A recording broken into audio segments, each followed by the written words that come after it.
This is Fantasy Football Till Death. We came, we saw, we conquered. All this anticipation, months and weeks in the making.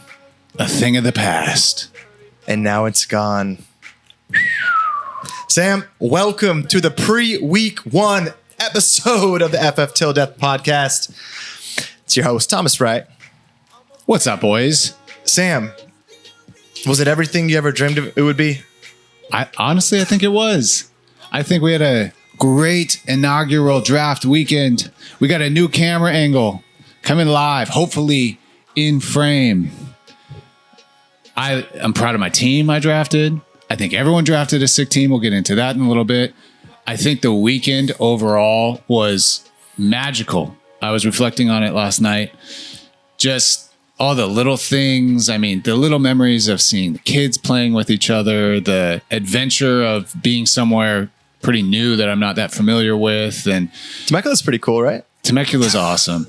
Even though it was 100 and some odd degrees, it still worked out. The house ended up being cool, both figuratively and literally. Just what a good time. I mean, just from top to bottom. Yeah, I really don't think it could have worked out any better than it did. The draft itself, it was the timing wise of the activities that were laid out, how we had everything planned, how the families and the ladies were integrated, how that sort of transitioned into the draft. Like it just all felt like the timing went really well. For those of you that weren't there, obviously we missed you. We're hoping that next year we can build on the momentum of this one. Oh yeah, increase that head count. So I think we ended with. Do we end with 7 or do we end with 8? Dom didn't make it, but Luke was drafting. But Spring was there. Us two, obviously.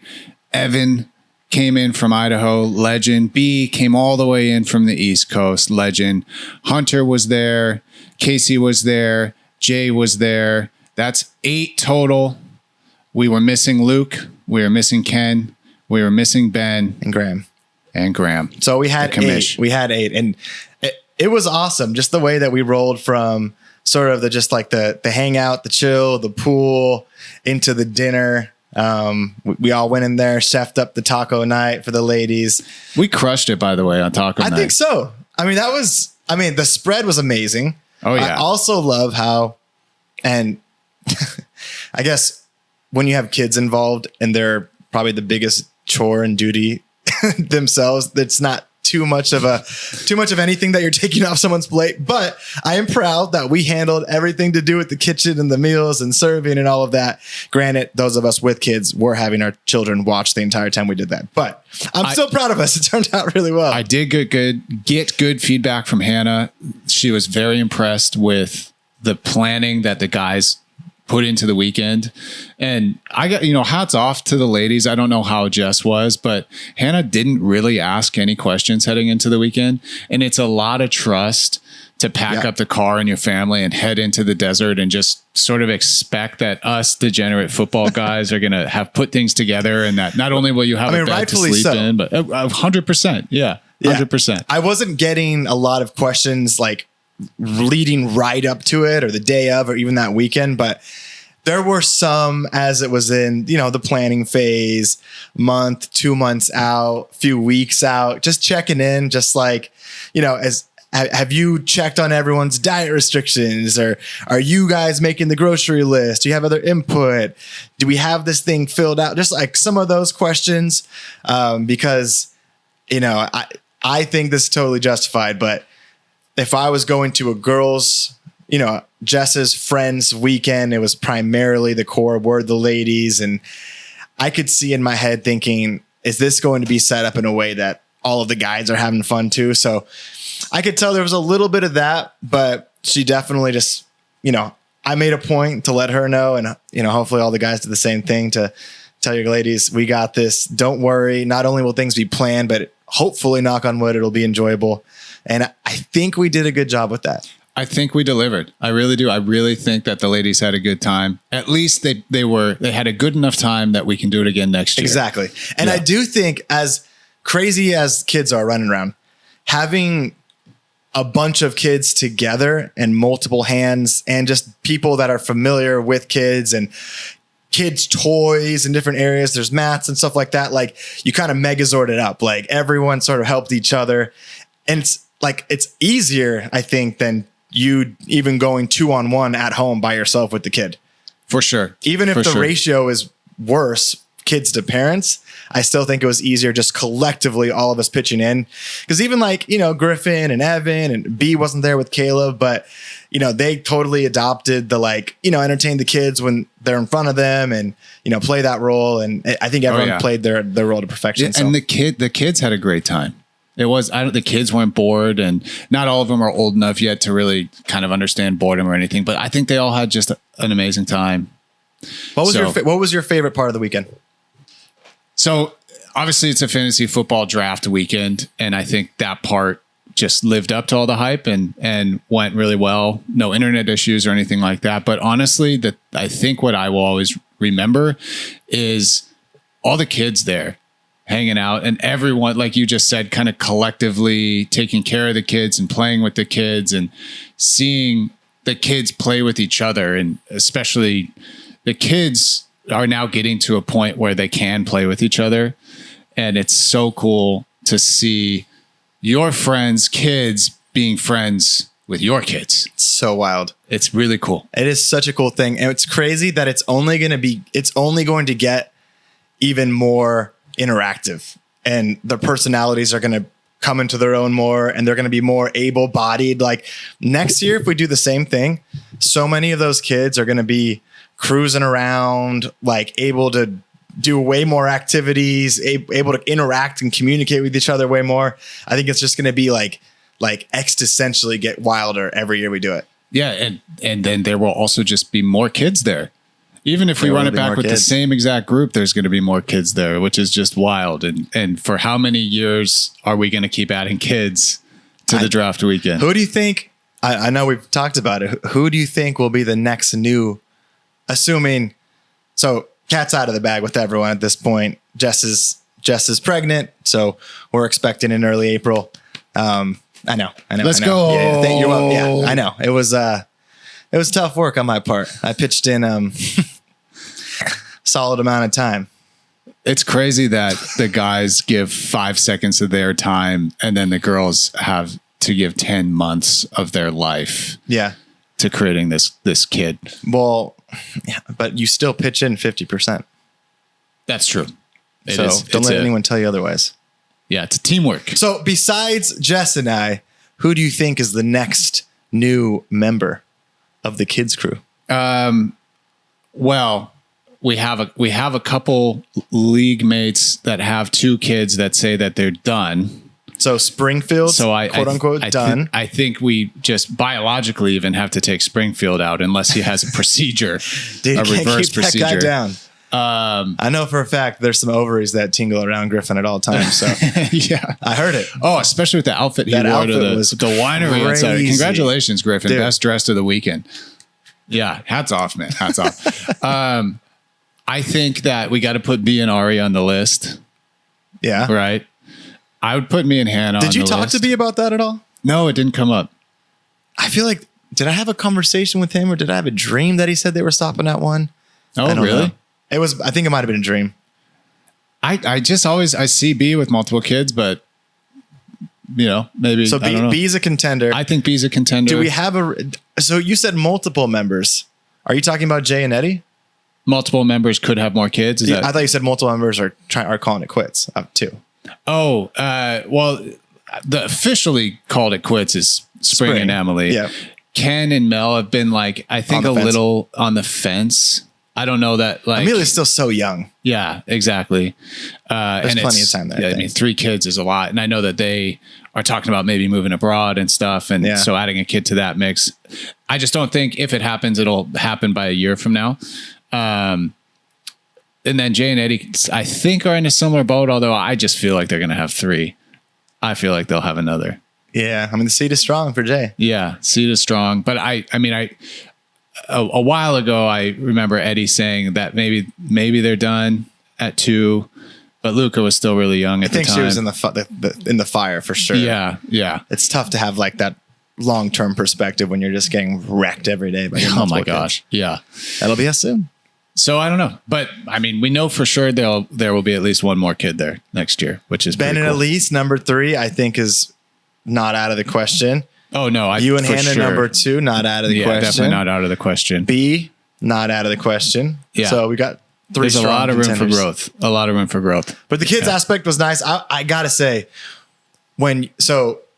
Sam was able to get his normal babysitter to cruise up with her daughter for that full day we had, which was Sunday, and super proud of the people that were there to just give the kids to Leticia,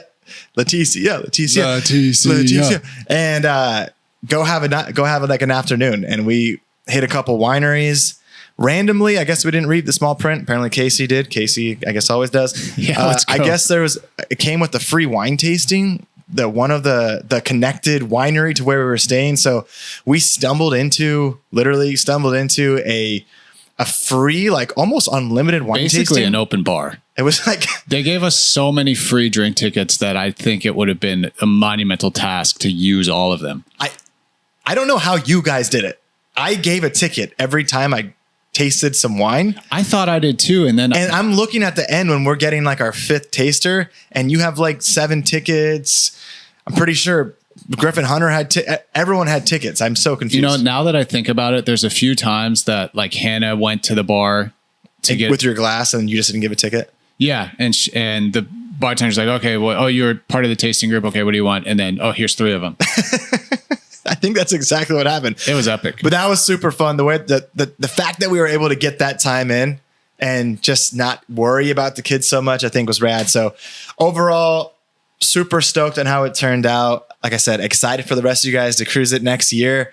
We'll hopefully get it planned as early as possible. I do like the Labor Day situation, assuming it continues to align with the start of the NFL season. I think that's absolutely perfect. And yeah, just excited to see where we take it from there. Just a magical weekend. I do have a question. Yeah. As we're entering into, and we're going to revisit the draft.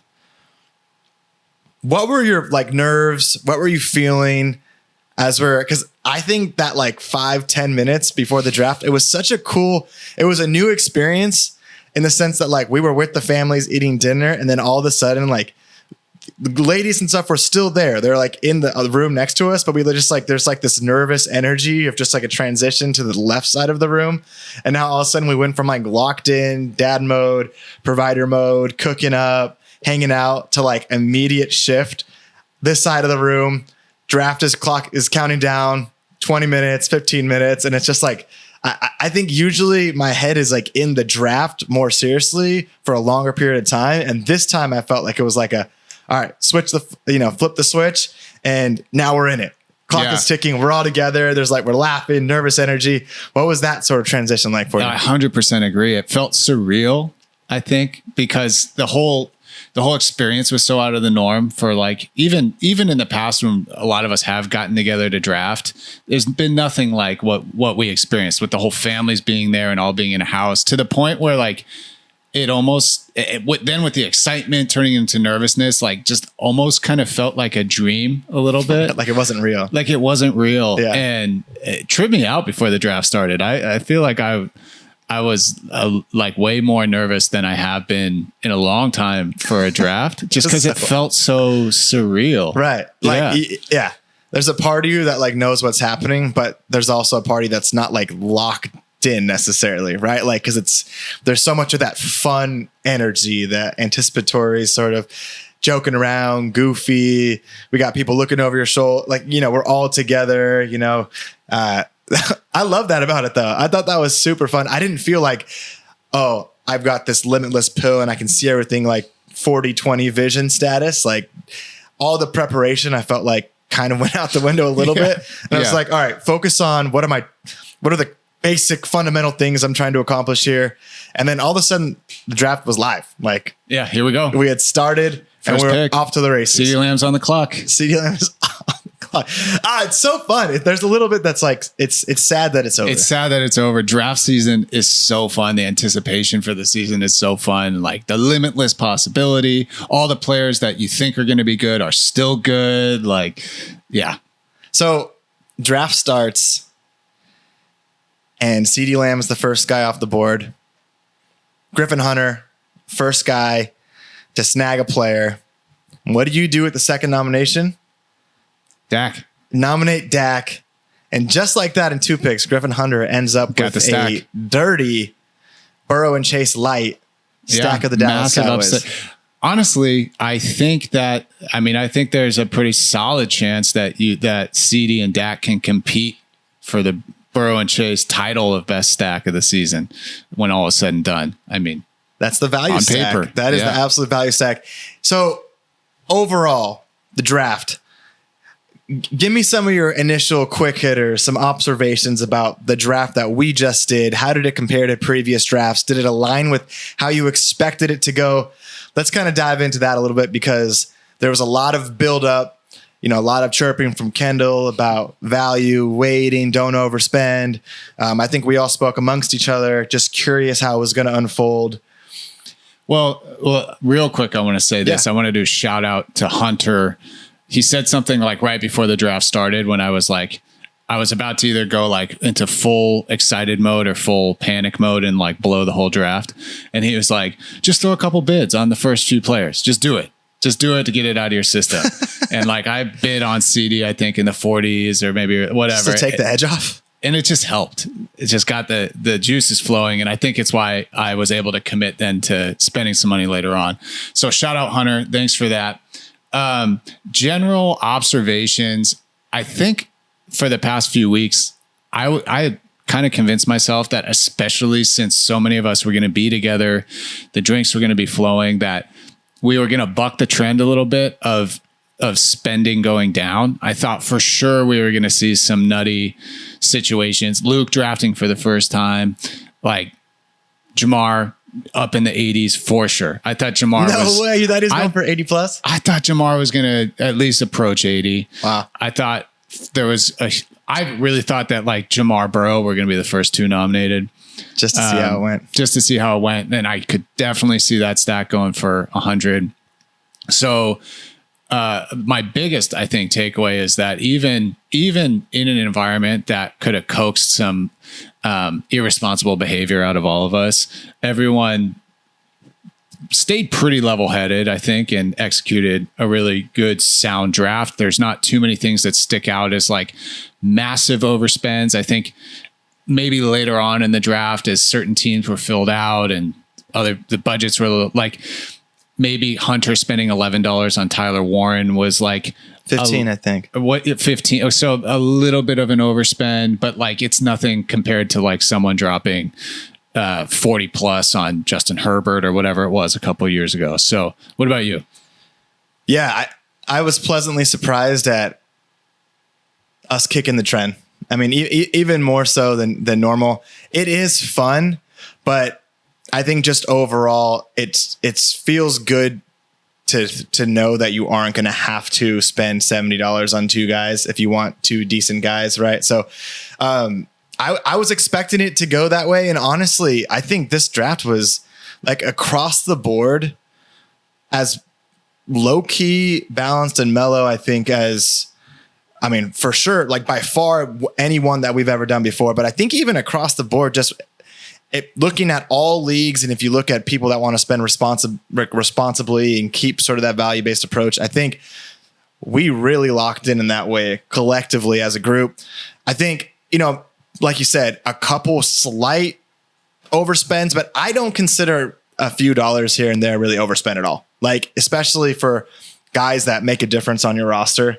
In a competitive league where people are trying to fill out those roster spots and get the team comp the way that they want to, spending 45 instead of 39, I don't think is an overspend. Not at all. No. And that's, one of the things that showed itself a little bit in our draft, but that's normal, completely normal. Otherwise, I'm looking at a bunch of these values. I don't really see anyone where you sort of look at them and scoff at all. Nothing egregious. Guys that went over 60, a list of one, Jamar Chase, 68. You had CD for 55, CMC for 50, Gibbs for 57, Bijan for 57, Nico for 50, Barkley for 54, and Jefferson for 51. And I think that completes the list of guys that went over 50. Yeah. And when we talked about this a couple of weeks ago, I think we had 10 guys in the 60s last year. No. 2 years ago? Potentially 2 years ago. Yeah. Forget what we were looking at. Maybe it was 2 years ago, but yeah, the trend continues to go down. Yeah. Are we just going to get to the point where like 35 is the highest spend in 4 years? Everyone is going to go for $25. The first and the last.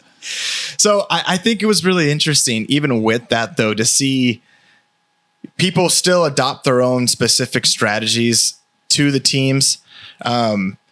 Because although the top dollar guys weren't as crazy valued, you did notice the guys that wanted those heavy hitters going after multiple of those heavy hitters, which seems to be the case. Not only that, you did see different members of the league really honing in on specific positions as well. So I think our overall league is comprised of a few different roster compositions. You have the top heavy but wide receiver focus groups. You have the top heavy but sort of running back focus groups. General starters approach, value-based approach, right? So 4 or 5 different draft strategies. None of them, I thought, like, were overspending individually on particular guys, but just focused on some position groups a little more than others. But it resulted in a really balanced just league overall when it comes to potential. And you're not looking at teams that have 2 guys or 3 guys and no one else at all, right? Because of that general decrease in overall spend.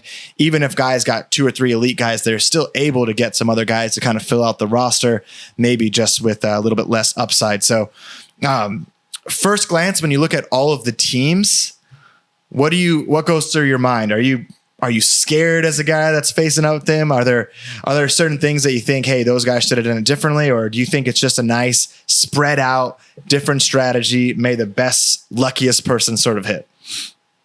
I really, this year more than ever, feel like I can squint and talk myself into any team being really good and having a shot. And I think part of that is because I can't remember a year where there has been so many hyped guys from top to bottom. Yeah. Sleepers, value picks, you name it. And those guys got really spread out, I think. I mean, like we just talked about, everyone showed up for the draft and with their head screwed on straight. So there's no one that just like really screwed up.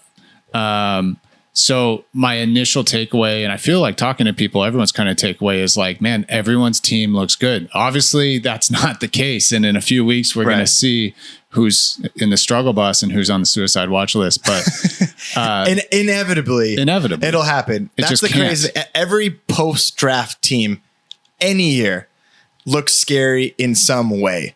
But I think that in the past, there have been more glaring weaknesses when you look at teams across the board.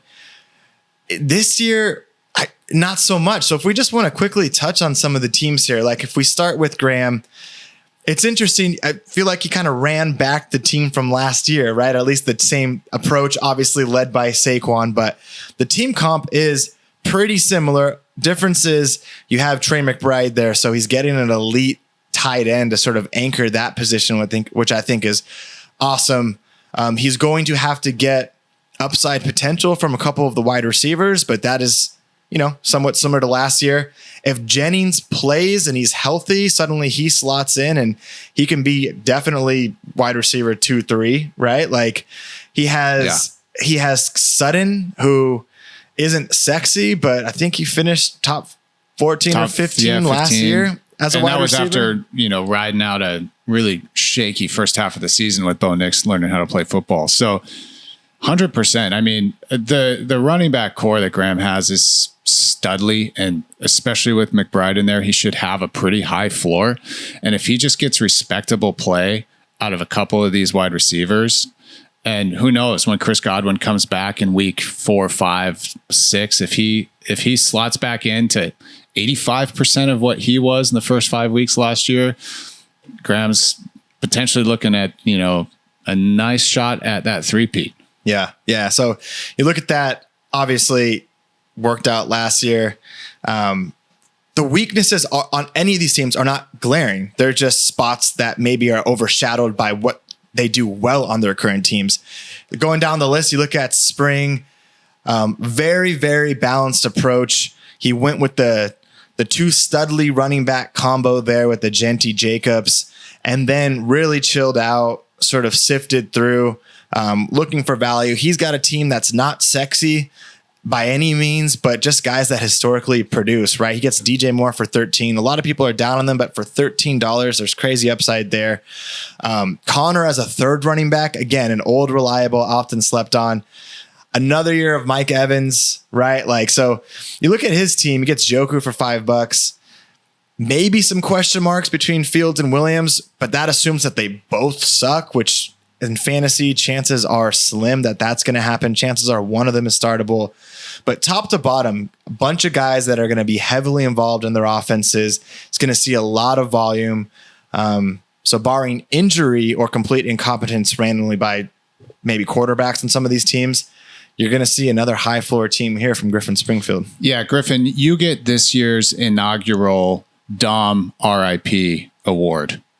As we know, Luke drafted his own team this year. Congratulations, Luke. Welcome back, buddy.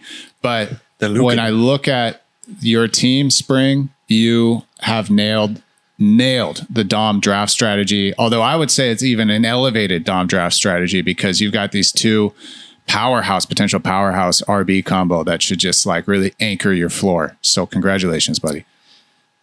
Wow, congratulations. That's a big congratulations, buddy. I do see there's a little, he did spend a little bit more though. Like there's a less bench focused and more starters focused, I would say. More starters focused, but Tank could turn into a super viable running back option on the bench. Honestly, like I hate Javonte Williams just because I think he has been mediocre the past 2 years. That, of course, I've had him on his team. But then I was reading this really insightful article that was talking about the injury that he had and how it's not uncommon for there to be a 24-month recovery period, and how the Javonte Williams that we saw last year was probably still on the tail end of recovering. And you see that the opportunity I think that he's going to have in Dallas with essentially no competition, like maybe Javonte turns into a super solid RB2. And so Mixon, if he's not out all season, eventually will come back and hopefully be serviceable. And volume is king. Volume is always is king. So if he's the guy that ends up getting those carries and he's heavily favored in that way, that offense is probably going to score some points. So good work there. Spring, another good team. Moving on to Luke. The Lucanine. Luke.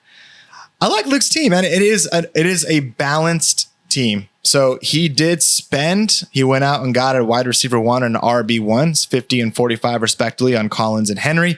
Ran back the tandem that he had last year. Love that aspect. But he also filled out the starting lineup really well. No glaring weaknesses as far as the starters go. Baker, I think he led the league in TDs last year, gets him for 8. Relying on some guys to play better, I think, than they have in recent history with Pacheco and Pickens, but big upside there. Obviously, Devontae Smith, super reliable guy, should slot in as a wide receiver 2 there. Sam Laporta, if he returns to even 80% of what he was 2 years ago, that's going to be a real position of strength for him. Got the upside of Dunze. So I don't see really any glaring holes on Luke's team. He went sort of with that couple hero approach, but then balanced out the starters. Didn't really focus on the bench, but I didn't do that either, and many of us didn't. So I like Luke's balanced approach, and kudos, Luke. Good job on making it back to the drafting field. Solid draft, Luke. And this draft tells me that I think Luke was prepared, and I think he's been paying attention over the last couple of years. There's been some ambiguity about how involved he is or isn't. I've always thought that Luke was pretty involved. Every time there's a trade talk that I'm, going down Luke's involved in it.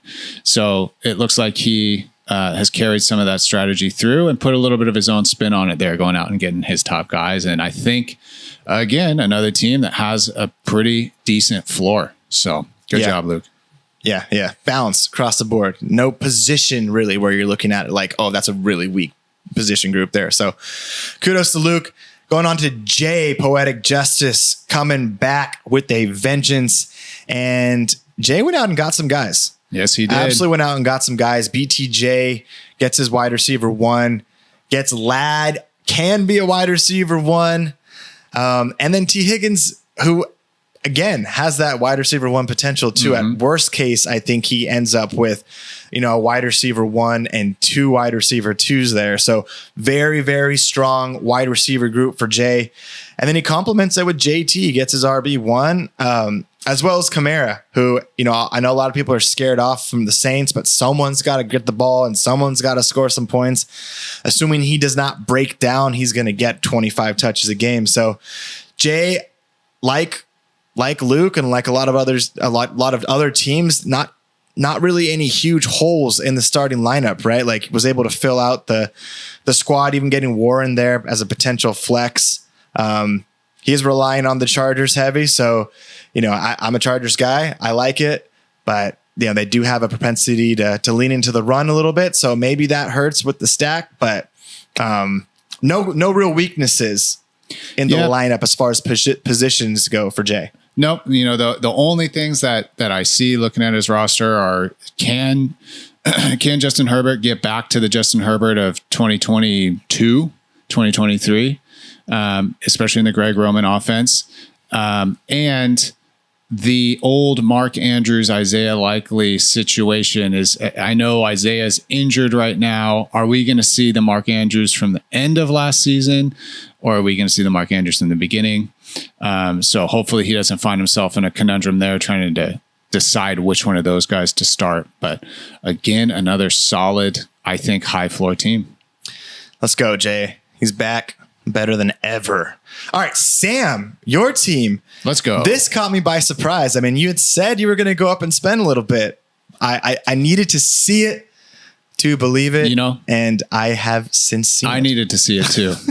To believe it. How did that feel when you drafted Gibbs? Like so every liberating. time you bid, like were you feeling just like bigger and bigger and bigger? Yeah, it felt liberating. I think I told myself, fuck it, I'm going to go up to 65 for this guy.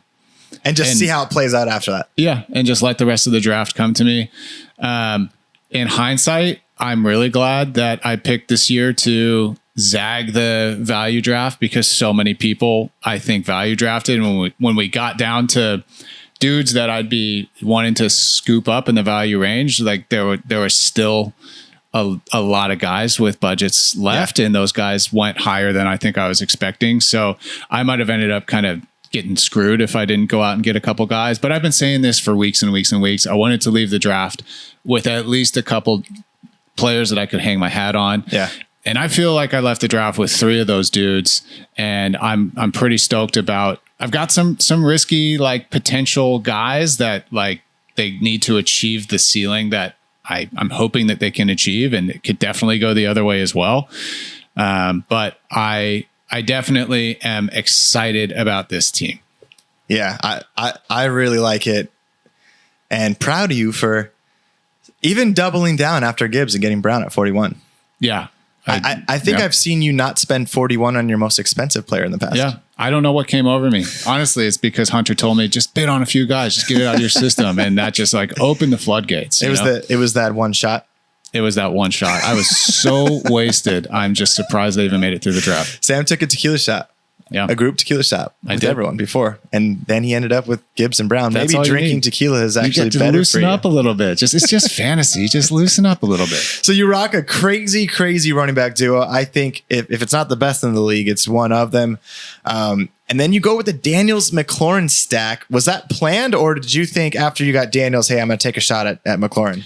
McLaurin was like a guy I kind of have on the list. I got to be honest. I think we're going to see some definite touchdown regression with Terry this year, and I do think there's a little bit of risk with a sophomore quarterback and Jaden Daniels, but I'm putting faith in the fact that Jaden's going to continue to get better. Terry got paid.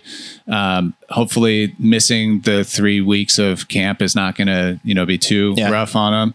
So, but no, as soon as I got Jaden, Terry ends up being then, especially with where I spent earlier in the draft, Terry ended up being in a sort of value range that it made sense to go get him for, $22. And who doesn't love a nice stack? You got to love a stack, dude. You got to love a stack. So, I mean, to your point, the only thing that you're hoping for here is, between McLaurin, Jacoby, Pearsall, and Judy, you probably need 2 of them to be wide receiver 2s. Based on that core of Gibbs, Brand, Daniels, I don't think you need a wide receiver 1 necessarily, but you just need a couple wide receiver 2s there to sort of pitch in and kind of help the squad, which I think there's a great chance, you get 2 or 3 of those guys to turn into that. I hope so. But yeah, that core is crazy. So kudos there. All right, moving on to Ben.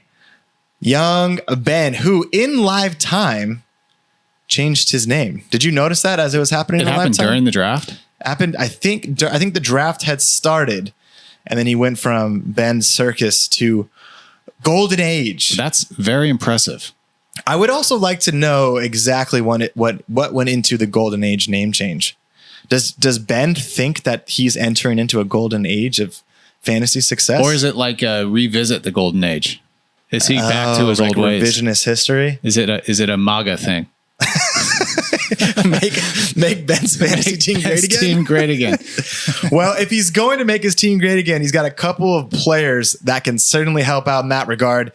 Ben goes and gets some people's number 1 ranked player in Bijan Robinson, gets him for 57, which I think is great value, especially considering Jamar goes for 68.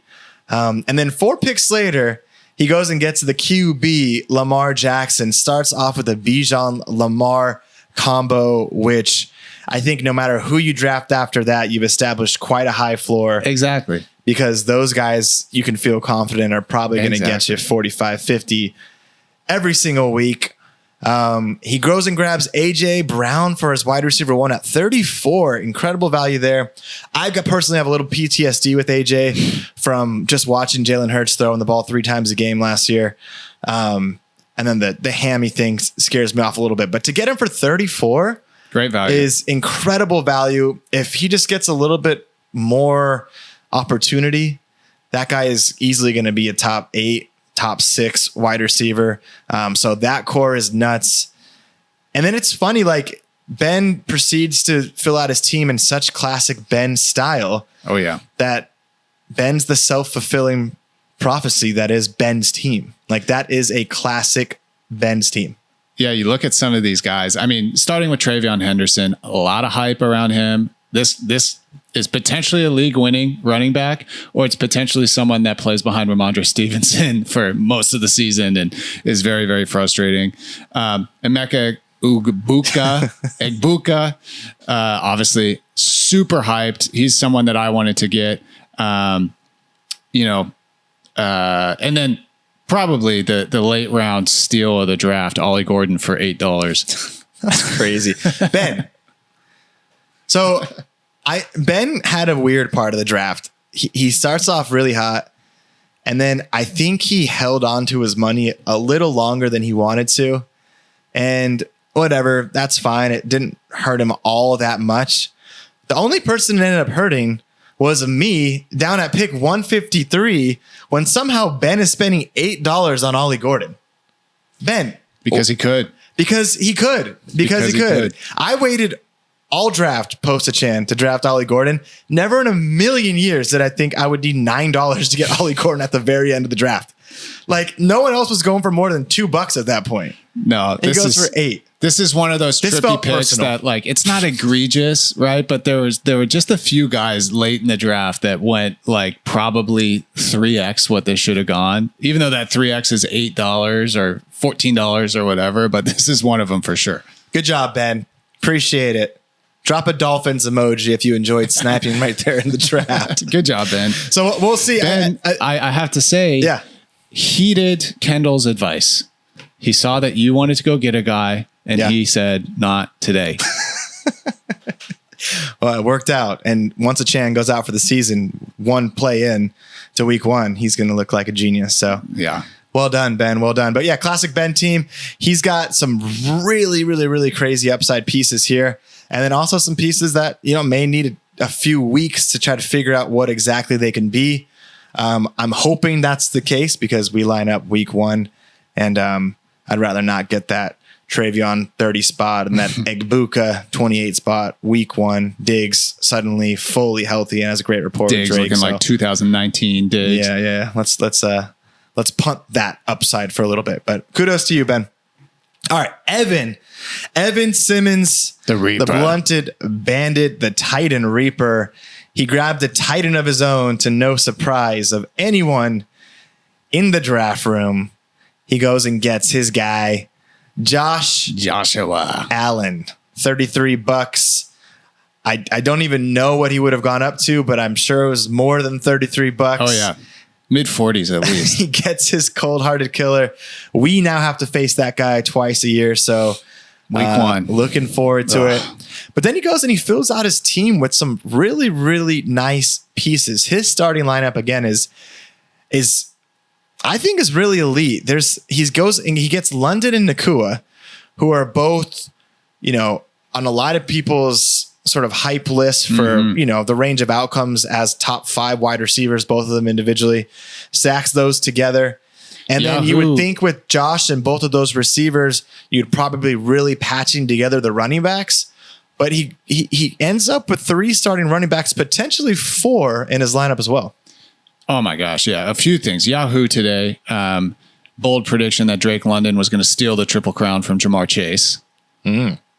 Interesting. And man, yeah, we were talking about it before the pod, but Breece Hall could end up being the total value pick of the draft at $21. This is someone that went for 61 last year. I think his situation's improved. I mean, if anything, the Jets' new head coach, they're going to be running the shit out of the ball with Justin Fields. Yeah. And Breece should be catching a lot of checkdowns and short passes. So if Breece gets back to form a little bit, Amarion, a little bit of an unknown, but obviously super, super hyped in a Greg Roman offense as the running back 1A. So if these running backs hit, Aaron Jones, always solid as long as he stays healthy, even though he's 97 years old. And J.K. Dobbins as well. I think everyone's super hyped on RJ, but J.K.'s the guy. JK's the guy until he gets hurt. So for sure. I'm terrified to play Evan week 1. I really am. Titan Reaper looking like a really, really good name. Yeah, I love it. And he's got guys that, between Dobbins, Kupp, and Coleman, even Esquint, maybe Hollywood Brown. But if you're looking for one of those guys to develop into like a reliable flex, chances are one of them will sort of outperform their ADP. Yeah. He's got this Coleman Allen potential stack. If Coleman takes a little bit of a leap, that's a great flex play for him. So obviously, question marks potentially with, the worst case scenario for some of these running backs, but the upside from sheer volume and opportunity for a lot of his guys is going to make him a pretty scary team to play week in and week out. For sure. Yeah. This is probably like my vote for like Team Glass, taking him out early just because Matthew Stafford's back could explode. Puka's never played a full season. Aaron Jones is 97 years old, J.K. Dobbins. So that'll be the question. If things start to happen, how do they happen? And does he have enough? Some of these other players, Kean Coleman, Cooper Kupp, have they developed enough that he can either make some moves or patch it up? So yeah. Well, I'm not looking forward to Josh hanging 45 on me. Josh is for sure going to hang a combined I'm going to play Evan twice this year. Yeah.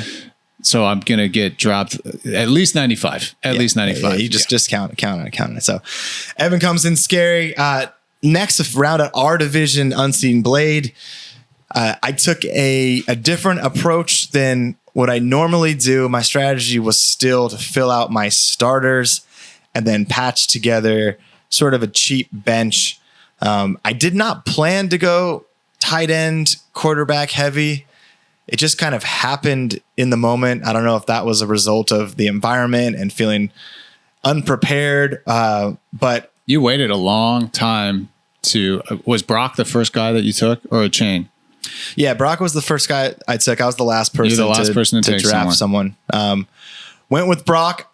I loved watching the draft back. At least most of it. Kendall posted it, and he's just when I'm bidding on Bowers, he's just like the whole time talking to Casey, being like, "All right, no, don't stop. All right, one more. All right, one more." Oh, and did he? He released it. He released it, but you could only hear his audio. Oh, okay. And then when I finally got to 28, he's like, it reminded me of Thanos at the end of Avengers Infinity War. He just like, he sits down and is exhausted and lays down and he can finally rest. Like basically Kendall said that to Casey, like, all right, Casey, you can stop. You've bid him up. You've done your job. I'm just like, okay, let's go. Oh my God. Appreciate that, Ken. But yeah, Bowers was a guy. He really was the guy I wanted. So I was willing to bid whatever it took to a certain degree to get him. And then after that, I just kind of let the draft fall to me. I feel pretty good about the balance of the starters that I have. I feel like I got pretty good value. I think the biggest question mark for me is, can a Chan stay healthy? I don't want to just assume he's going to get hurt because that's some of my PTSD kicking in. But that to me feels like sort of the, I don't know. That's the house of cards element to my potential team. But I do think I have enough balance to, potentially withstand a couple injuries. I need some of these young upside wide receivers to hit Marvin Harrison and JSN. I'm hoping Harrison can have that JSN from last year ascension. He's really talented. But yeah, question marks on the upside. Some of these guys need to outperform where they went. But I just wanted to fill out a starting lineup that I thought, was comprised of guys that are the clear-cut guys on their team. And that's kind of what I did. I really like the premium tight end QB strategy because you still go out and you get, in this case, projected tight end number 1, positional number 1, and a projected top 4 quarterback. And you still get to then value draft. And you still get to fill out a really solid roster. I think a lot of depth versus when you go out and you get RB1 or wide receiver 1. I mean, you spent as much or you spent less on Brock and Jalen than I spent on Jahmyr Gibbs. And you end up with 2 players who have a shot at finishing number 1 overall in their respective positions. So I really, really like that strategy. And I think that it resulted in a really balanced, deep, scary team. Obviously, if you look at week 1 projections for whatever that's worth, I don't think I've ever seen 120 plus point week 1 projection. So yeah, goes to show. Leaves a lot of room for disappointment. But yeah, we'll see how it plays out. I mean, I had no intention of drafting DK Metcalf or Jalen Waddle. I mean, guys I don't like, but for the dollar amount, if you go that approach, if you spend on both quarterback and tight end, you have to value. Like, you don't really have an option at that point if you want to fill out your starting lineup in a way that you want it to be as strong as possible. And so once you spend the money in those spots, you really have to start, like, you can't afford to spend more than 40 on another guy really, or you go down the list. But hopefully things work out. We'll see. There's a lot of guys that I could see sucking, but there's also a lot of balance there that I hope can outperform their ADP. So yeah, the only thing looking at your receivers, they're all studly, but there's just some unknown situations. Like, what is Pittsburgh going to look like with 97-year-old Aaron Rodgers throwing the ball? Kyler Murray, Marvin Harrison. Sam Darnold proved last year that he can support wide receivers, but is he going to continue that in a new scheme with JSN? So, but honestly, Jalen Waddle, we talked about it during the draft. I thought I had drafted Jalen Waddle. And then I looked at my roster and he was on your team and not my team. So I really do confusing. Like Jalen Waddle this year, especially for $11. And Tyreek being prone to hanging his infant baby over a 36-story balcony. I think Jalen Waddle has traded. He's got some mid-season trade potential for LT. Well, something's going to happen in Miami. I mean, Tyreek Hill's going full Antonio Brown. So Jalen Waddle's young and talented, and as long as Tua doesn't sneeze too hard and end up in a nursing home, I think Jalen Waddle's got tons of potential. Yeah, a lot of Dolphins there. So hopefully Tua stays upright. Moving on to the last division, almost ringless. Griffin Hunter, he was the bang to start the draft, and he continued it at pick 18 when Justin Jefferson joined the CD Dak stack, giving him an instantly insanely scary trio of JJ, Dak, and CD. Dak more so scary because he's stacked with CD, but just a quick draw from Griffin Hunter. I don't know if anyone expected the fireworks like that early. I don't know if I've seen Griffin Hunter draft two guys like that ever. I'm trying to remember two over $50 guys. I feel like that might be rare for him, but he came in hot. The upside there is going to be crazy. He's got great production. I think potentially. Oh, so he did get Warren for 11. I missed you. You got that right. I said 15 earlier. Gets Tyler Warren for 11. He has TJ Hawkinson for $3. One of those guys is going to be a tight end one, if not a top 5 tight end one, I think, in my personal opinion. Yep. So hits there. He gets Hunter as this Travis Hunter, that is the Hunter squared connection, as this don't really know sort of high upside guy. Could be a guy that you maybe don't start. Could be a guy that's a wide receiver too. But to add him to that sort of JJ and CD wide receiver core, I think was great value for him. And then we'll see what happens with the running backs. I mean, you spend that much on wide receiver. Obviously, running backs are potentially going to be a little bit of a patchwork situation, but he gets Pollard for 16, great value. Spears is out for the first 4 weeks, so he should be the workhorse. Improved offensive line there. And with the guys around him, as long as he has one solid, good running back that he can rely on, you know, you start Bill or you start Harvey or whatever the case may be, and you just need one of them to kind of pitch in a little bit, and chances are one of them outperforms their ADP anyway. So really scary team from Hunter.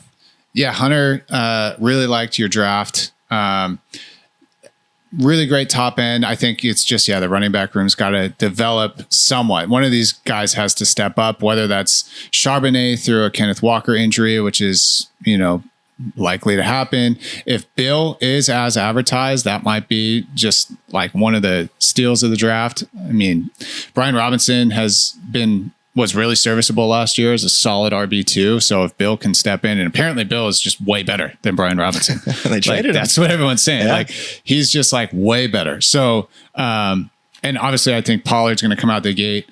Tennessee should look much better. Pollard's got basically unimpeded, path to being a dominant back early in the season, and hopefully that gives enough time to let some of these other guys come into their own. So really well done, Hunter. Really sick draft and sick stack. Scary team, and he's got that cool stack. To do that 1-2 to start the draft, that's just got to feel so exciting. I was very jealous in that moment of just getting that feeling. The first 2 picks, and you already have that to anchor the team. So kudos to Hunter. Brendan, the outlier, stayed true to his name.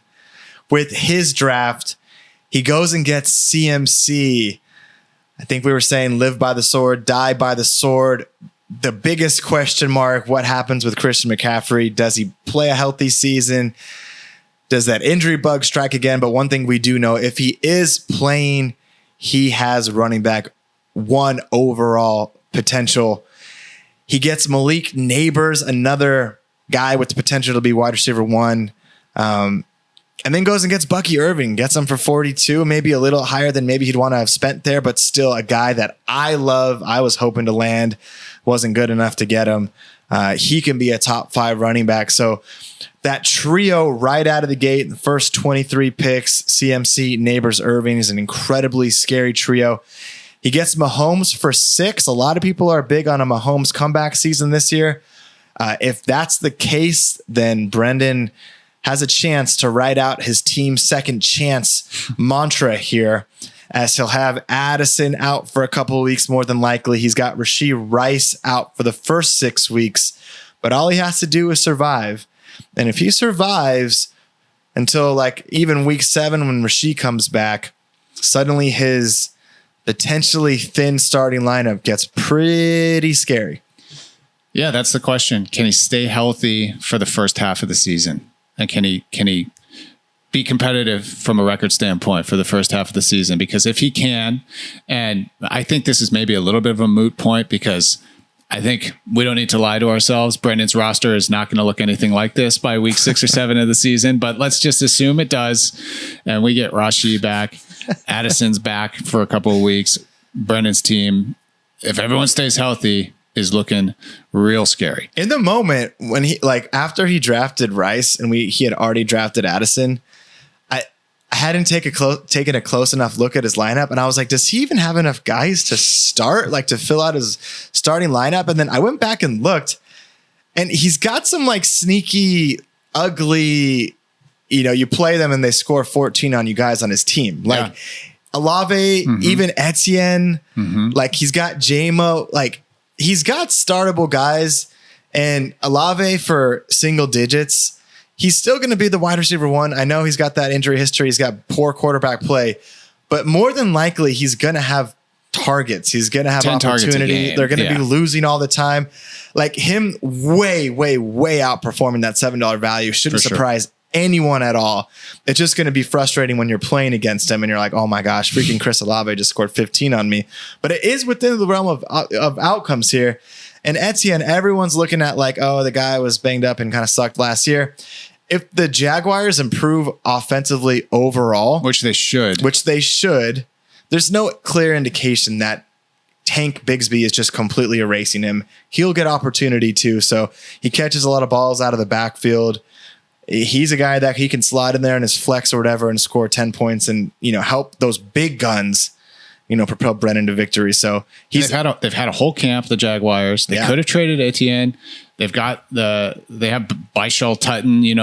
If Etienne wasn't as good as he should be, they would have traded him. But Liam Cohen's there now, and Etienne's still RB1. So for $4, here's someone that might, I don't know. It was just 2 years ago that he finished RB5. So yeah, shouldn't surprise anyone if Brennan suddenly is 3-1 or has a good record to start. He's got some crazy heavy hitters, and barring health to CMC, he's going to be in every game, regardless of those suspensions. So the outlier remains the outlier. Team second chance, B. Way to go, buddy. Let's go, B.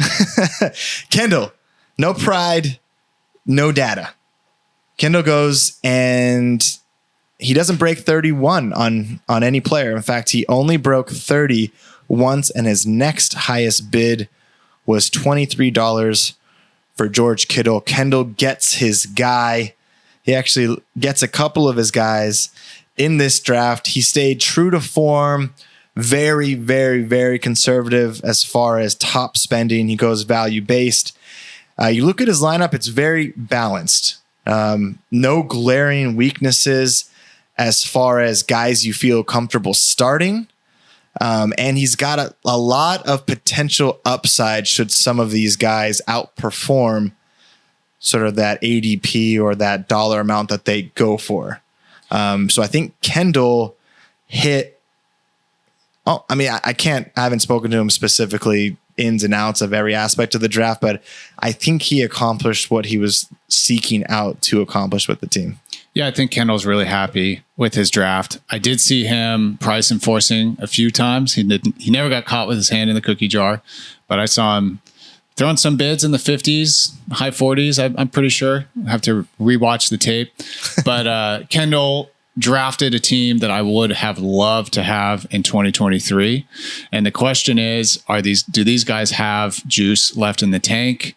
Obviously, as value falls, risk goes up. Mm-hmm. And Kendall's got a team with a really high ceiling, but I think probably carrying the highest risk profile of anyone in the league, because you are just hoping for sure that Tyreek is not Antonio Brown at the end of his career. You're hoping that Devontae still has juice in the tank, which I think he does, and that Matt Stafford's back is going to hold up. And Garrett Wilson, man, I've had him the past couple of years in different leagues, and what a talent.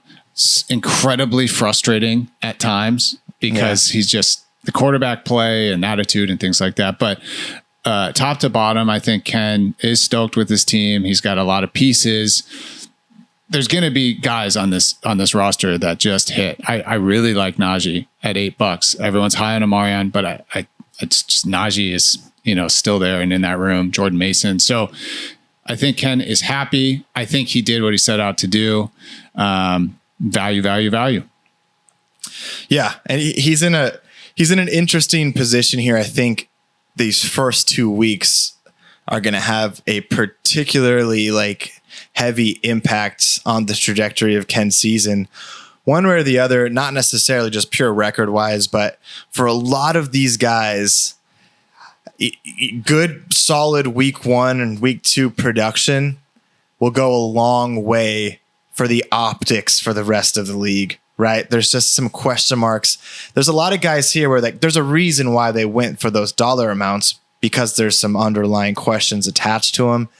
And if some of those questions at least initially get resolved early, even if it's just lipstick on a pig to start, you know, you can flip houses with lipstick on a pig.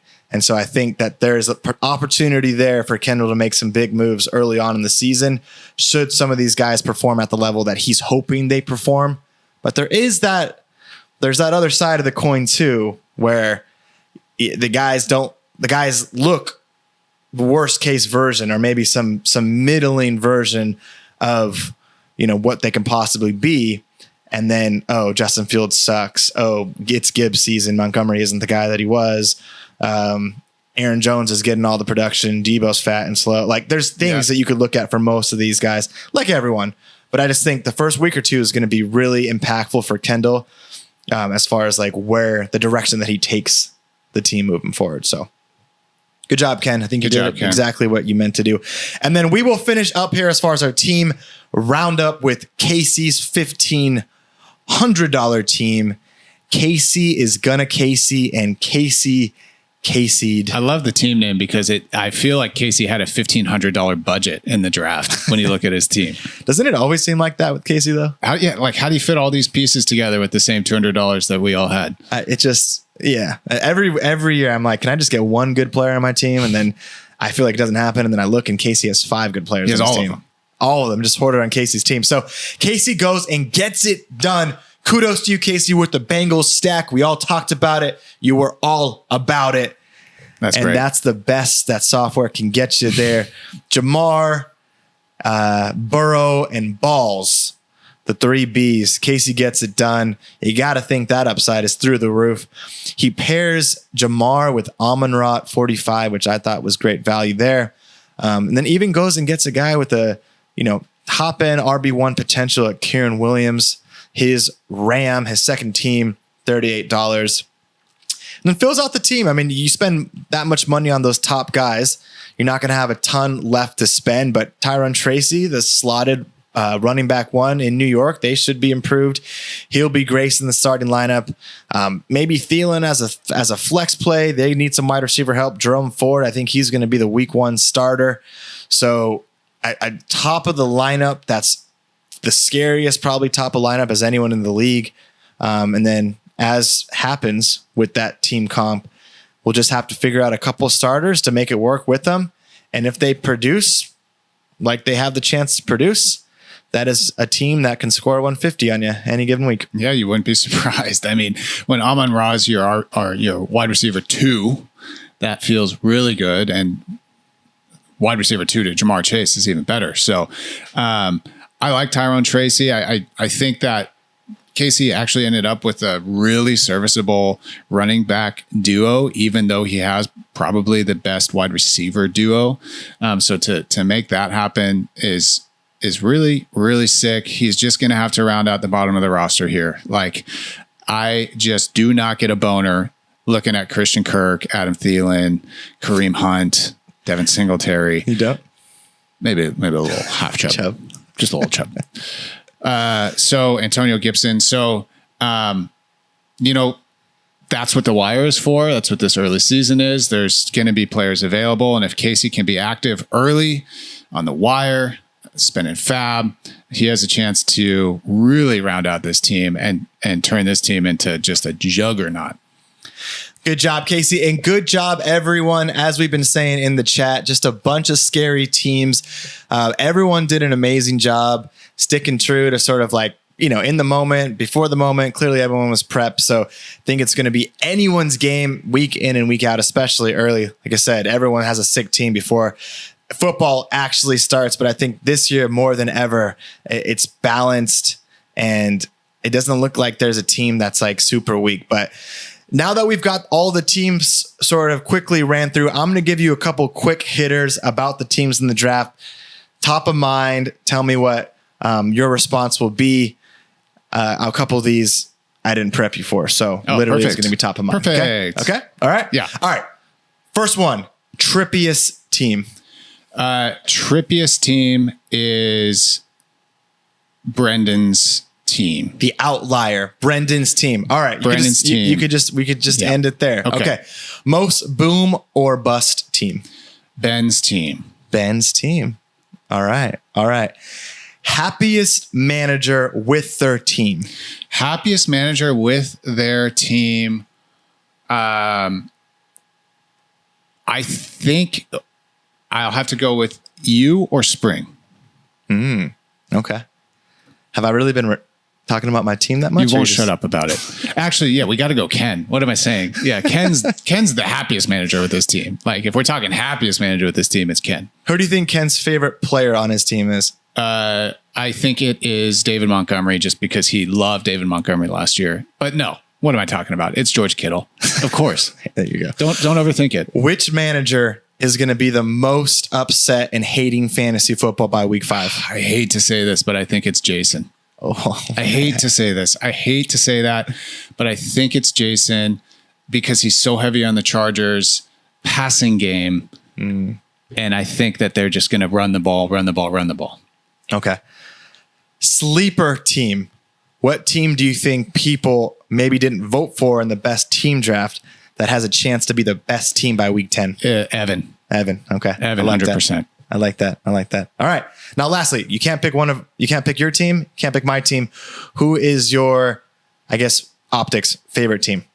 Optics favorite team is the aforementioned 6 the hard way.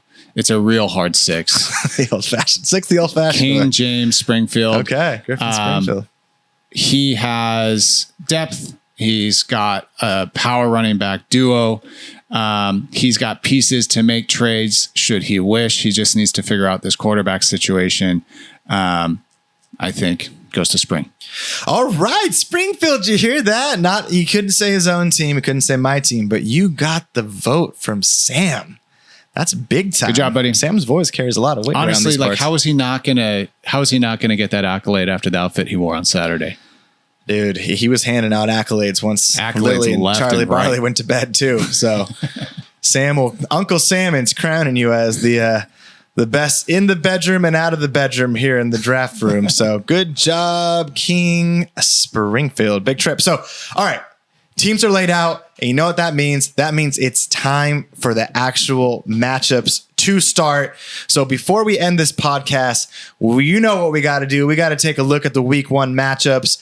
We're going to kind of give some bold predictions about a couple players, and then we're going to end with Gambler's Alley. But let's start the official week 1 of FFtilD version 18 matchups. We'll start with what we think is going to be the matchup of the week, and that's Ken versus Hunter. Ken versus Hunter. Now we play the game. So quick glance. I don't want any actual fantasy intel, no data, nothing. Just tell me gut feeling. Who's winning this week 1 matchup? Hunter. Okay. Yeah, I think it's Hunter. And it's just you just feel like it's his time to take I Ken think down. it's Hunter. Because he just rocked the draft, just from an energy standpoint. He just rocked the draft. And B, Ken's journey has been one of adversity, and I don't think it stops here.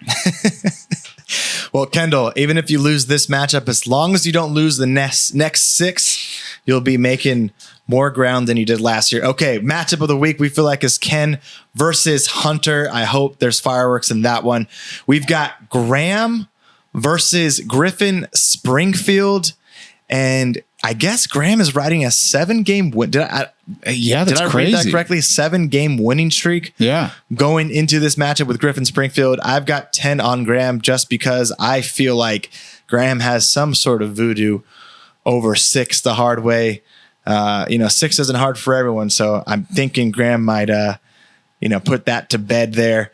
We've got the Shadow, Mr. Sam Singer against Titan Reaper. I'm scared. And you've got Josh Allen and company coming in week 1. I'm scared. I've got Josh Allen coming to town, a healthy Puka. I wish I was playing Evan like week 4 or 5. I'm getting a healthy Puka. I'm going to be the guinea pig that figures out if Brees and Amarion are as billed as advertised or if... Yeah, but they might not be. They're not. Yeah. They might not be. Yeah, but I'll figure it out for the rest of us. And you've got Pearsall still with that. No, I'm serious. With that connection with Purdy that Jennings maybe needs to dust the rust off because he hasn't been playing. So I think assuming he's healthy, he might make Pearsall a little less hypey as the weeks go on. But I feel like week 1, they're still going to be locked in. Let's hope, dude. Let's just hope. We'll see. We got the outlier against Casey's $1,500 team. Brendan, he's got the cheerleaders that are going to be sitting out. Addison and Rice, he's still unleashing the rest of the hounds. This is going to be a matchup featuring some heavy hitters at the top of end. The lineup. I think this matchup has the potential to be blowout of the week one way or the other. It really does, yeah. Based on which of those upside guys just go crazy and which ones potentially inevitably have just average. Both even of these average teams weeks. are like the Lakers towards the end of Kobe's career when it was like Kobe and like a young Brandon Ingram. And, you know what I'm saying? All right. Well, for both does that make any sense? For both of those teams' sake, I hope that they're not like those teams because they were not very good. Lastly, we have the Unseen Blade. Actually, no, we got 2 more. We got the Lucanine against Jay. Jay's team looks secure. It looks healthy. It looks strong going into this matchup. Both teams, from top to bottom, their starters are looking really balanced and really good. Really balanced. I think this matchup here is a sneaky contender for matchup of the week. I think they can both have high scoring week 1s. So that's one to look out for. I think it's going to be super close. And then lastly, we have Ben and I.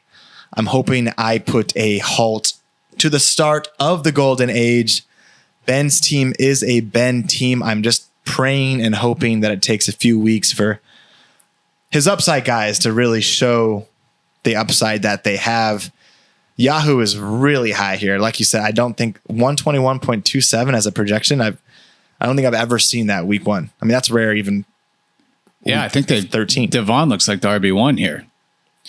I don't know that we've got an RB with a higher projection than Devon. So even Bijan there, lower than Devon. So playing Ben's team early is kind of like walking through a field in Laos that the Laos government told you they swept for mines. Is this going to be better than the Kobe analogy? Yeah. Okay. All right. It's like the Laos government has told you that they swept this field for mines. Yeah. But then you see the guy that swept the field for mines and he's just got like a little rake and like a tattered hat. And he's like, don't worry, it's good. And you've got to walk through the field. So and don't step on any mines. Okay. It's like someone saying that they're lengthy in Laos. Yeah. Massive in Laos. The Laos mouse. So we're going to revisit these in just a second for our first edition of Gambler's Alley, presented by But first, we have to do a little bit of fantasy focused content here. We're going to make this quick, but I want to get 3 bold predictions from week 1. Guys that you are thinking are going to carry their teams pop off this week. So I will let you go first, Sam. Give me 3 bold predictions or just guys that you feel really good about popping off week 1. I got a big bold prediction. Okay, what is it? Massive bold prediction. Jaden Blue, Devontae Williams. I'm paid to analyze fantasy football and to give you the hot takes. Yeah. So my first bold prediction of the 2025 season. Najee Harris, 25. Is that Saquon Barkley is in for a smash spot against Dallas. Have you heard of this guy? Saquon Have you heard of this guy? No way. Saquon Thunder Thighs Barkley. Oh my gosh. You guys heard it here first. Saquon Barkley. If you have him, get him in your lineups. 3 touchdowns, 86 receiving yards, and 124 rushing yards. Saquon Barkley against Dallas. You know why? Dallas traded Micah Parsons. He gets after the quarterback. And I know that doesn't really have anything to do with the run game. And in fact, Micah Parsons was maybe one of his weaknesses was defending the run. But that defense is so ho-hum now. And, we lost our leader. Wait, hold on. This is a really serious segment. Are you sure you want to go at Saquon against Dallas? There's no way he pops off. Yeah, I'm in. All right. Book it. Book it. Saquon against Dallas. Wait, you said he was going to have 3 touchdowns? 3 touchdowns. Are any of them through the air? Yeah, one of them. One of them? Yeah, one's through the air, 2 on the ground. Is he throwing any? No, he's not throwing any. Okay. He does have 2 interceptions, though. All right, Saquon Barkley, 3 TDs against Dallas. Who's the next one you got? Next up, we're going to venture over to Six the Hard Way's team. Mike Evans, smash spot against division rival Atlanta. No Chris Godwin, no Liam Cohen, no problem. I'm also seeing a multiple touchdown game for Mike Evans, 96 receiving yards, 2 touchdowns, and a important step in the consecutive 1,000-yard season receiving record. I like that. So is Egbuka eating as well, or is it just Evans? I think Egbuka will have a solid, respectable 76 yards and 1 touchdown, which leads me to my next prediction. Baker Mayfield It's Bucs season. continues his hot streak against this Falcons secondary. Again, no Liam Cohen. Should we fade the Bucs? I don't know. Maybe as the season progresses, but I think Baker starts hot. 3 touchdowns through the air. Let's add 1 through the ground. Baker, top 5 QB week 1. Baker, is that the Lukening? Yeah, that's Luke. Oh my gosh, Luke and Jay. Congratulations, Luke. So off the top, who's getting paid this week? Top scoring team. Oh, You think Luke with the Baker pop off? Graham with it sounds like you think Saquon's going to go for 40. Who's getting paid this week? I didn't even think about that. Let's say maybe we save that for Gambler's Alley. We'll tack it on that to Gambler's Alley. All right. I like those, especially the Saquon one. That one is incredibly bold. Thanks, guys. Hot take. Saquon at home against Dallas Sans Micah. I wouldn't have expected him to do well, but if you have some insight, I'll trust you on that one. I know things. I wasn't good enough to get Saquon in either of my 2 leagues, so I'll just cheer for him from the sideline. All right, my 3 players that I'm high on this week. Number 1, and hey, I'm leaning towards one particular member of our league here, so chances are he's getting picked for Gambler's Alley. Chances are, unless Sam snipes him from me. My number 1 guy, I'm going running back. Running back who has let me down big time 3 years ago now. Mr. Jonathan Taylor, running back for the Indianapolis Colts at home against the Dolphins. I think this is a smash spot. I think this game is going to be competitive. I think he's going to get tons of touches. I think the less that they have Danny Dimes throwing the ball all over the field, the better. I just see this as a JT 150 yards and 2 TDs kind of game. And that goes into the hands of poetic justice. Let's go, Jay. So Big J should see a big JT game. Secondly, I'm staying on the same team. Talk about poetic justice. And I'm moving over to his wide receiver 1, arguably. And BTJ, Brian Thomas Jr. I think he's going to have a big game against the Panthers. If there ever was a time, feast on that Carolina squad. I see BTJ going for over 100 yards and a touchdown as well. And lastly, I don't even know if this guy is making a start, if he's going to crack the starting lineup. But it's Drake May at home against the Raiders. Smash spot. I see him going for 2 in the air, 1 on the ground, maybe pitching in about 65 rush yards or so. Solid start, solid opening game for Drake May in a surprisingly fun game against the Raiders. I don't know who wins, but I think Drake May has a really great fantasy week 1. Brendan did say that he will start Drake May over Patrick Mahomes week 1. He said that to Springfield during the draft. We'll see if he actually does that. I think it's a good start. Drake May, I do too. I really honestly think that Drake May is going to outscore Pat this week. And Pat, like Friday night game. No bias. But. Friday night game in Brazil. Who knows about field conditions, playing divisional rival Chargers. Like Drake, I think, is a solid start and a smash spot. Do it, Brendan. Do it, Brendan. Pat sucks. The Chiefs suck. The future of your matchup is in your hands here. Okay, so 3 bold predictions. I know those weren't very insightful and those were probably boring, but we got in a couple of week 1 relevant fantasy discussion there. You're welcome, League. And we are going to end this week's episode with the much anticipated return of our Gambler's Alley Lime Bite. Presented by Captain Morgan Lime Bite. We did this all last season. I'm hoping that starting next week, we have the return of our league mates on to go against Sam and I in Gambler's Alley. I know everyone appreciated sending their picks in. Just as a reminder, this is a 6-game parlay for $100. I think what we're going to do is roll the money and count it out at the end of the season. Last year, we had a really good time doing it. And I think this season is going to be the same. I'm going to let you know. I think week 1, I won last week. Did I not? Or was it week 2? You won one of the weeks. Yeah.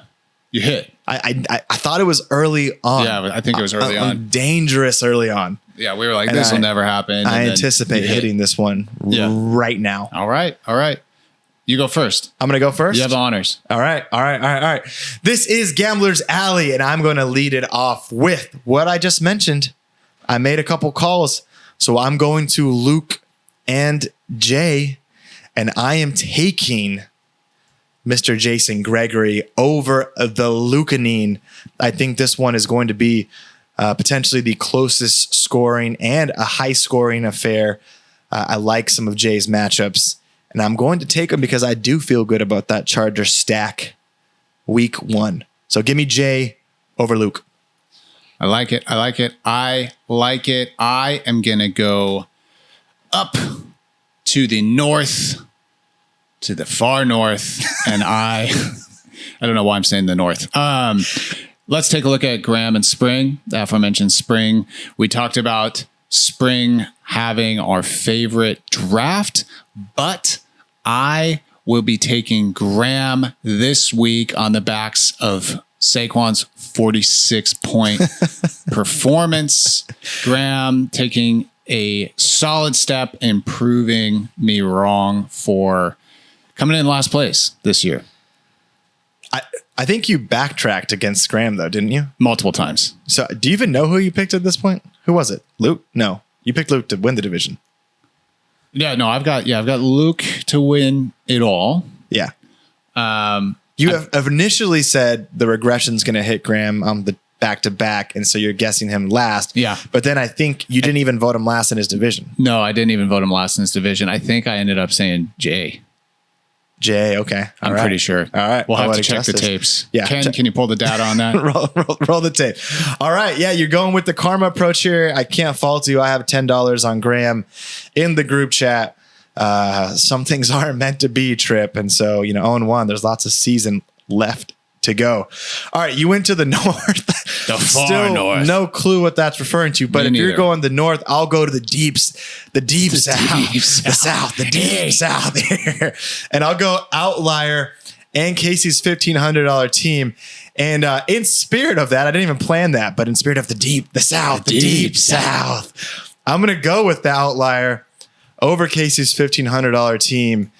CMC is healthy week 1. And so is my godson, Bucky Irving. And I think CMC is still CMC. So give me Brendan over Casey in this Deep South matchup. Deep South. Release the awesome Brendan. All right. Well, then let's take a little journey. Who do we have left here? Release the good. We just have our matchups left. Is that correct? Did you go to custom made and no pride, no data? I didn't. Matchup of the week. Well, I think I have already said that Hunter is going to win this matchup, so I have to stick to my guns and be consistent. It's all about continuity. So Hunter, I got you. Week 1. Let's break that. Let's break that auction era curse. That's my pick. Custom made. I'm a little bit nervous about Dak and CD in Philly week 1. But I'm not worried about them losing and needing to throw the ball a ton. So that's always going to exist. So you've got Griffin Hunter over Kendall in week 1. All right, so I guess that means I got to go to your matchup, the Shadow against Titan Reaper. And this one is very, very trippy. This one is very, very Remember trippy. that Ricky Parcell is actually a wide receiver 6. Now, who do you think is going to win this matchup? I think Evan's going to win.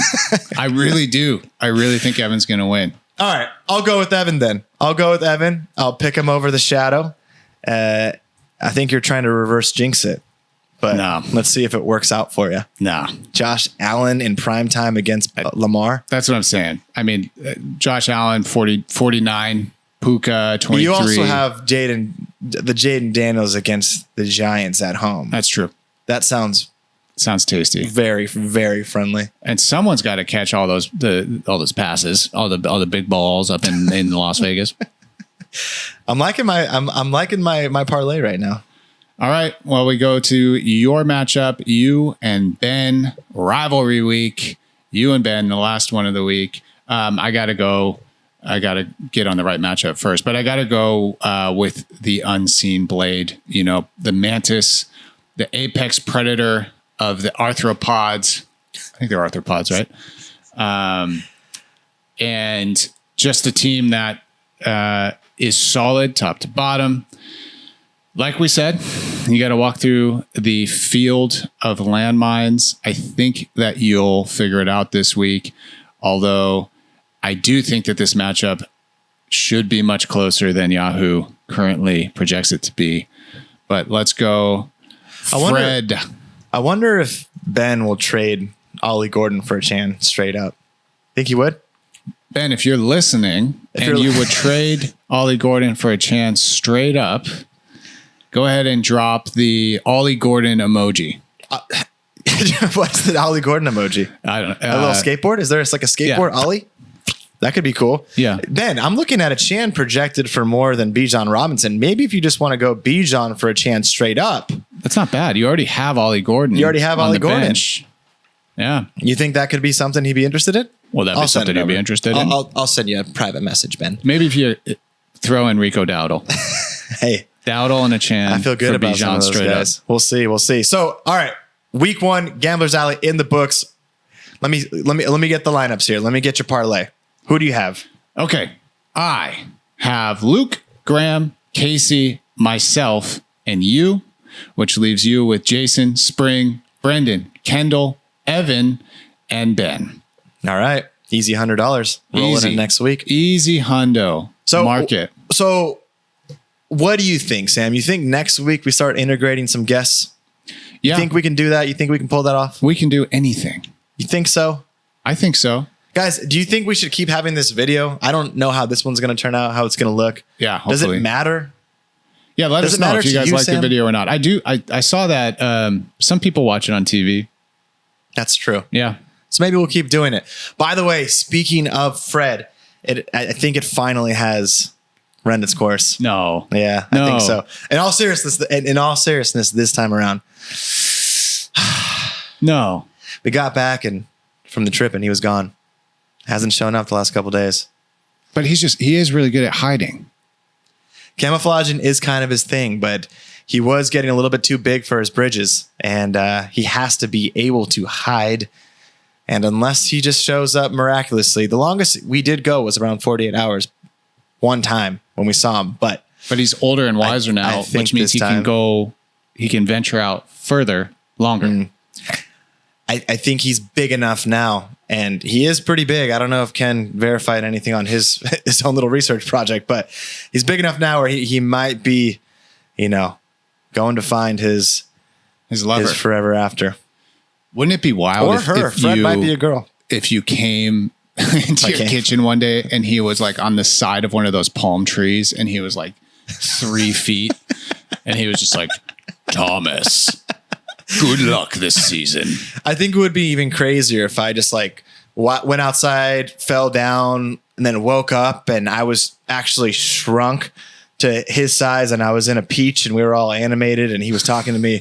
That's kind of the vision that I have with Fred. What would he be talking to you about? Just about how much my fantasy team sucks. And would he be nice I've to never you? done anything for him could you his whole imagine if he life. wasn't nice to you no. in that scenario? Dude, it was getting weird. He's grown so much. Like he started getting scary, like looking at him, where it felt like I used to talk to him in such a reverential way that it was like, dude, I feel weird talking to you like you're a baby kitten when you look like you want to rip my face off. He's just like sharpening his little praying mantis claws. And then I watch praying mantis videos. Like they literally they're not scavengers at all. Like they only, unless they're dying, like will only eat live food.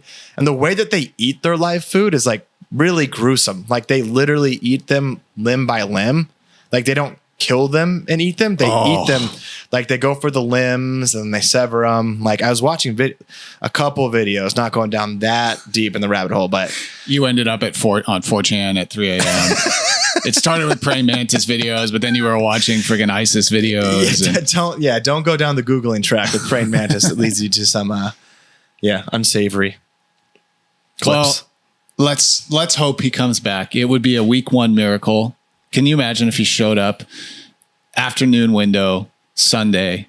You need 25 points from someone. You look out the window. He's just there. You see Fred. He's 3 feet big. He's on that palm tree and he just gives you the nod. He's just slapping wings with another praying mantis outside. Oh, it's all blurred out. I've got Venmo requests from Fred for child support. All of a sudden, just little Freds all over the place. This is going to a weird place. He brings you back a little half Thomas, half praying mantis. Well, not for me. And he is a she. I mean, him and another praying mantis. And he's Goodness. like, she's like, what? This is your son. And then Jess is angry and she's like, what did you do to Fred? And Fred's like, it's actually Frederica. And he knows what he did. This would be a good topic on mushrooms, I think. Yeah. And then if we had Chat GPT record it and then ask us to make like an animated short based on that conversation. Yeah. I like it. Let's get on it. And then, we could ask Chat GPT. And you can have the creative liberties for that. Yeah. You got it. We'll try it. Anyways, that'll be our next podcast. We completely digress. Although, speaking of a Sunday afternoon, and this has nothing to do with a Sunday afternoon, but good sequitur. You asked about how many points you might need. Ben and I's matchup, it's going to go down to one guy on a Monday night. I asked Ben how many points he thinks I'll need out of DeAndre Swift to win the matchup. So I'm going to ask you the same thing. How many points do you think I'll need out of DeAndre Swift on Monday night to win that matchup? To be honest, I don't think I think you could bench him. Oh, jeez, Ben. I do. Unfortunately, I think you'll be ahead by 8 points going into Monday night with DeAndre Swift still to play. All right, Ben, you heard it here first. So, Ben's my pick to win the division. Let's go, Ben. Wait, really? Yeah. Oh, I okay. think so. I don't know. I'm making it all up as I go. We've lost track. Anyways, that is our official week 1 draft recap. The episodes are going to start flying here. The season's going to start flying. Next thing we know, we're going to both be crying at the end of the year. Yeah. We're going to be in week 13, wishing each other luck to avoid a Spartan race. But right now, we're full of hope. We're full of optimism. The next time that we have this podcast released, there will be a lot of painful inevitability in our voices. Yeah, we will know some things. And most likely, they won't be very good. Yeah. So let's enjoy this moment while we can. Full of life. The last of it. The last of us. Yeah. Well, there you go, ladies and gentlemen. That was episode 1 of the season, episode 6 or 5 of our podcast. And let's just get out of here, dude. Let's call it. It's time that we call this episode. Call it. Can we call it? Let's call it. Okay. Take us out. Number